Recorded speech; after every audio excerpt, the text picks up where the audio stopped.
Hey, welcome to Tim's Workshop. Hey, it's Saturday, actually May 9th. I think I put on here May 8th. I'll have to change it. Today's the 9th, Friday, May 8th, or May 9th. So I wanted to say welcome to Tim's Workshop. I'm going to add in the description the PayPal and email description in case you need either one. PayPal would be for donations to make better videos if you'd like to do that. Upcoming videos, I got the dump trailer video coming up. I'm going to make part two to that, doing the electrical troubleshooting on it to see why the electric trailer brakes on the dump trailer are not working. I'm going to go fishing here on my other channel, Fishing with Tim, come next Friday. So stay tuned for that. I'll reference that on my Tim's Workshop, so you can go to that channel and check out my fishing videos. And then other than that, I figured to start talking here. Hey, when I was a kid up in Bellingham, north of Seattle in the 60s, my mom, she was from Kansas, of course, and my dad, they moved out here in 1945. She really liked gardening, which a lot of people are doing right now. Excuse me, I had to stand up. My legs are starting to go to sleep here. Getting all numb. Anyway, so she liked gardening, but she also wanted to raise chickens. So she got some chickens, and my dad built a chicken coop out in the backyard. We had just about an acre up there in Bellingham, so we had all kinds of outbuildings. Cherry trees, apple trees, you name it, raspberries, strawberries, everything. And when I was a kid, I'd climb up in those trees and pretty much eat whatever I wanted to eat out of those trees. I just pick and eat.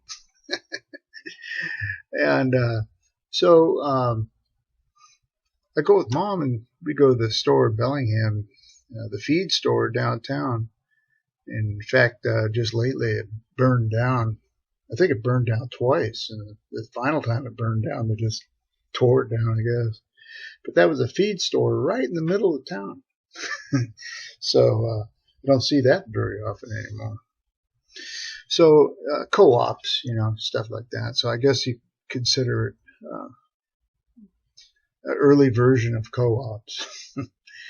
So there was a lot of farmers back then too, so they would go into town and get all their feed, horses, cows, all that. A lot of farmers make their own feed though, so they would get whatever supplements they needed from there. So she would go in and get chicken feed every now and then. I'd go with her everywhere. My brother and sister were already married and gone before I came along. So I'd go in with her, and we'd get the chicken feed.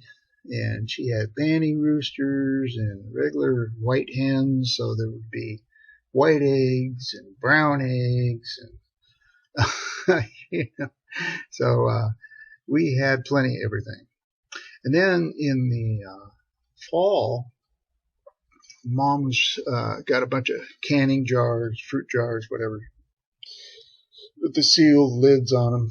And back then they had like a metal spring clip on the top of it. You can still get them. They're considered antique, of course, but no, you can still get them with the big spring on it to keep pressure on them. What you don't want is air getting into those things. Once you get those things canned, they ferment, and you keep them in a cool area. Mom kept them down in the basement of that house, and I remember it had a dirt floor, And we had a flood there one time. And I remember Dad was down there getting the water out of there. And we discovered railroad tracks, old railroad tracks, right underneath the floor of the house. So apparently there used to be a railroad going through there, and they filled it in, built houses. That must have been like in the 20s or something like that. I think that house was built in the 30s or 40s. That house is still there. It's amazing up in Bellingham. Yeah, yeah, I can pull it up on Street View on Google, and search my way there, and it shows the address and everything. The house is still the same color. It's unreal. The fruit tree, there used to be like a cherry tree out front, is gone, of course. Probably died from old age. I don't know. But, and then the school was just up the street. It was a Birchwood Elementary School. It's still there. And so kitty corner from it was like a mom and pop grocery store. It's not there anymore. It's somebody's house. But kids, we'd get out of school there, and if we were old enough, we rode our bikes back and forth to school. And we'd stop by that grocery store and buy a package of bubble gum. And in the bubble gum, a great big square, 2 by 3, 3 by 4 inch big flat gum was baseball cards. And they had all the major league baseball players. And back then it was like, baseball players like, what's his name? Not Dan Marino. I can't remember. But all the players back then in the 60s and 50s, So, God, why can't I remember his name? Anyway, so there was some pretty good baseball cards in there, I wish I would have kept them. We just took them and put them on our bike spokes, up and down the street, tore the hell out of the baseball cards. We were more interested in the gum and then using the cards for the spokes. And then I met this one kid, and I went over to his house, from school one day, and we were only like 6, 7 years old, maybe 8. And so I went over there, and he had a bunch of pigeons. He had a little pigeon shack or whatever out in the backyard, and they made pets out of them. I guess they were homing pigeons or whatever you call them. But the whole field in behind his house was owned by the railroad up there in Bellingham, and we'd find like great big ball bearings, and we'd take them down the street and roll them towards each other like a bowling ball. And at night, if you did it and stop them with your foot and then pass them back the other way, you see sparks coming off them. It was pretty cool on the rocks.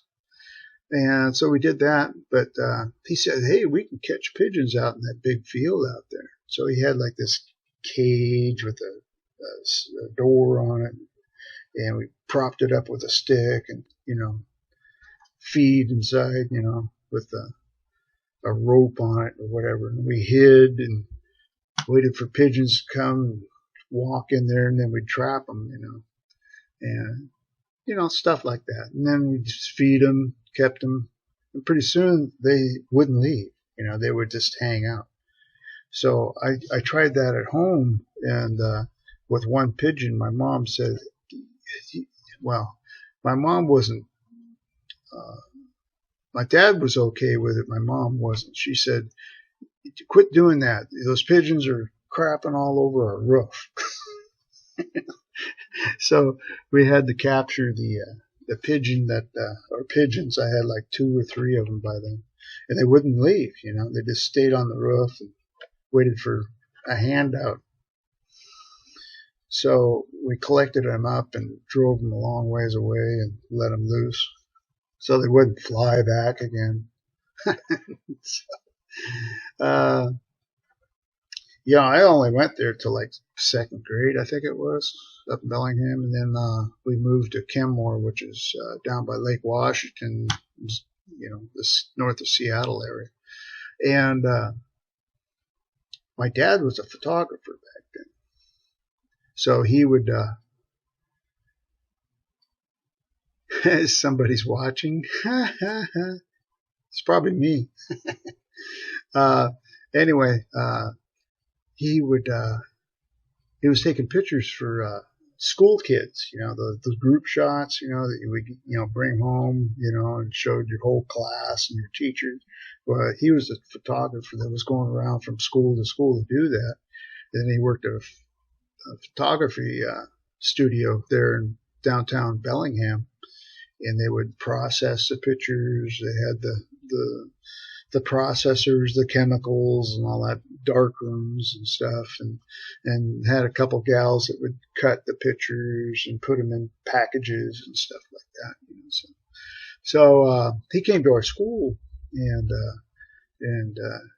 here's my dad, taking pictures of us for our second grade class, and so he had me hold the sign that said group second grade teacher's name. I held the sign, and the kids go, "Is that your dad?" And I go, "Yeah, that's my dad." Oh, cool. They had those really cool cameras back then that were accordion type box cameras. Had the little remote that you could stand off to the side. All right, say cheese. And the pictures, when you pull the negative out, the negatives were like this big. They're huge, So anyway, good times. Hey, so I wanted to let you guys know that, yes, I have some more videos coming up here shortly, and one's on the dump trailer. I just loaded the electrical problem was solved on the free generator. I think I loaded that one Thursday. If not, it'll be coming. And then I know one I haven't loaded yet is a free 2,000 pound winch that my daughter's boyfriend ended up getting found at a construction site that he was working on, that somebody just dropped it off or left it or whatever. So anyway, freebie. So anyway, it had an issue, so I fixed it. So you'll see that coming up on a video. People tend to like those, like my Bosch, actually his Bosch hammer drill videos I did. So that's doing good. So, another one that's will be coming up is, where's it at? This little guy. The stuff wouldn't lock in here. The bits. You turn it up like this and they'd fall out. Well, there's a broken spring that I took this apart and found out that the spring was broken. That holds the ball in place. I still have the ball. So I ordered a new spring from ereplacementparts.com. So that'll be coming in a few days. So when it does, that'll be cool. All right. So I think I'll end this now for this week. And I'll be back. I'll try to do it next Friday, but it'll be early. And I think I'll do it out here in the garage. I'll post a time. So if any of you are up at that time, I know East Coast wise, maybe around here, and maybe not. Especially if you're retired, you probably don't want to get up that early. But either way, after I load it, it'll be there where you can watch it anyway. Always leave comments, so I appreciate it. Leave me a like. Subscribe. Subscribe to my channel, Tim's Workshop, or subscribe to my other channel, Tim Fishing with Tim. And it's TJY at the end that kind of sets it apart from other channels that are Tim related. So Tim's Workshop, TJY, Fishing with Tim, TJY. And subscribe and leave comments. Hit the notification bell so you get notification of not only my live streams coming up, but also my videos that are when they load. All right. So until then, peace out, as they say. Adios.